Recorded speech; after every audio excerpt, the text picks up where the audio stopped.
Hello and welcome. I'm Jeffrey Mishlove. Today we're going to examine the nature of time and the relationship between time and the human mind. With me in the studio is Terrance Mckenna, a specialist in shamanistic traditions and also hallucinogens. Terrance is the co-author with his brother Dennis of Psilocybin, the Magic Mushroom Grower's Guide, and also The Invisible Landscape, Time, Hallucinogens, and the I Ching. In addition, he is the developer of a computer software program called TimeWave Zero and is the founder of Botanical Dimensions, a non-profit organization devoted to preserving hallucinogenic plants as used by native peoples throughout the world. Welcome, Terrance. It's a pleasure to be here. It's a pleasure to be with you again.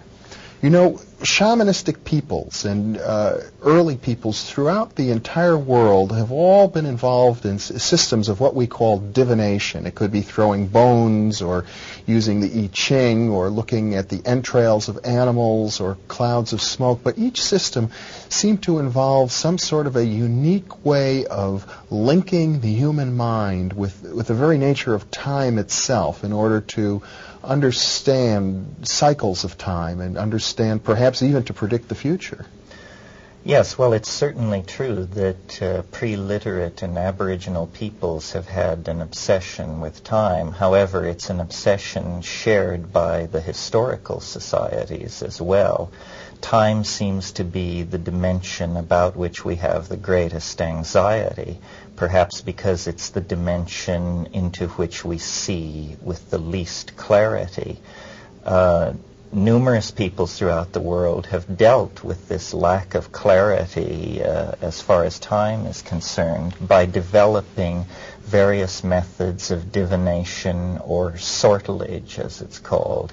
The Maya to this day practice sortilege of a very complicated sort in the highlands of Guatemala. African peoples have complex divinatory systems. And we don't have to even mention the enormous sales of the I Ching and Tarodex and astrology products here in the United States. Yes, the I Ching is the divinatory system ne plus ultra. It seems to very early have captured the imagination of Western Orientalists James Legge and Richard Wilhelm. Their translations made it available to the Western world, and the psychologist Carl Jung, in inventing and discussing the phenomenon that he called synchronicity, popularized the I Ching by using it as an example of this particular phenomenon. And I know in the literature today, especially in transpersonal psychology, there are many psychotherapists who use the I Ching as a regular part of their practice. And parapsychologists have found striking evidence that the coincidences of tossing the coins in the I Ching do have psychological validity. Yes, well, the thing which amazed me about the I Ching and caused me to become so deeply involved with it is this fact that it seems to work against all rational expectation. The carrying out of this random ritualistic activity seems then to give a reading which is in fact applicable to the unique situation. Now, Jung's explanation of this was what he called acausal connectedness or synchronicity. This was simply the idea that it was possible for there to be a coincidence of congruence between an internal state, a psychological state, and an exterior event. An obvious example of this would be you think of someone you haven't thought of for years, and an hour later in the mail a letter arrives from them. And Jung was fascinated by these kinds of apparent coordinations of the interiorized psychic sphere and the exterior three-dimensional objective world. My approach went somewhat deeper than Jung's in that I felt that I had looked at many divinatory systems with the notion that I was looking at artifacts of culture, productions of the human mind that were to a large degree arbitrary. My involvement with the I Ching led me very slowly and reluctantly to the conclusion that this was not simply a product of a cultural mentality or the stance of a particular people in a time and a place, but rather that the ancient Chinese had somehow gotten a leg up even on modern physics and had produced a theory about time that was in fact objectively possible to correlate with our own experience. In other words, a theory of time much more akin to a physicist's description of it than a shaman's description of it. And you mentioned in your introduction this time wave zero software that we've developed. What we've done is simply to formalize the notion of the Tao, to make a deep study of the mathematics inherent in the structure of the sequence of the I Ching. See, most people are quite familiar with the fact that the I Ching is composed of hexagrams. Hexagrams have 6 lines. They may be broken, they may be unbroken. Less well known is the fact that there is a very ancient tradition, even before the Han Dynasty, of a particular sequence being the correct sequence. It's called the King Wen sequence.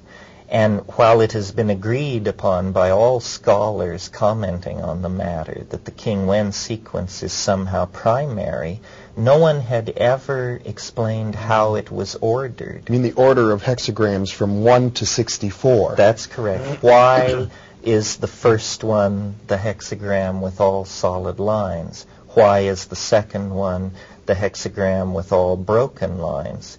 And so forth and so on. I carried out an exhaustive mathematical analysis of the properties of the King Wen sequence and reached a number of conclusions such as it is not a random sequence. It was very, very carefully constructed to conserve certain mathematical goals. For instance, the number of lines that break as you transit from one hexagram to another is arranged and controlled in such a way that when you're all done, you have a ratio of even to odd of 3 to 4. Yet this is achieved without any breakages, first order of different breakages of magnitude 5. Now you're beginning to lose me a little bit. Yes, well, what this all means very simply is that the King Wen sequence was constructed by minds the equal of research mathematicians working in the world today. It sort of reminds me of the builders of the great Greek temples who used the mystical rectangle. Proportion and symmetry seems to be the central concern here. You see, we have inherited from our fascination with Eastern philosophy the idea of Tao.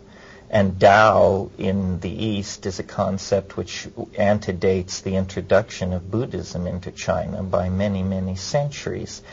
Tao is the notion of a flux which comes and goes, a transient medium which builds structures up and pulls them apart according to its internal dynamic. Now, because these notions were introduced to the West by mystics and philosophers and people with an interest in metaphysics, it wasn't immediately grasped that a philosophy of this sort could be a mathematical formalism. That if we're talking about a medium which comes and goes, we're talking about a wave mechanical phenomenon. Well, science in the West for the past 150 years has developed a powerful set of techniques for dealing with wave phenomena.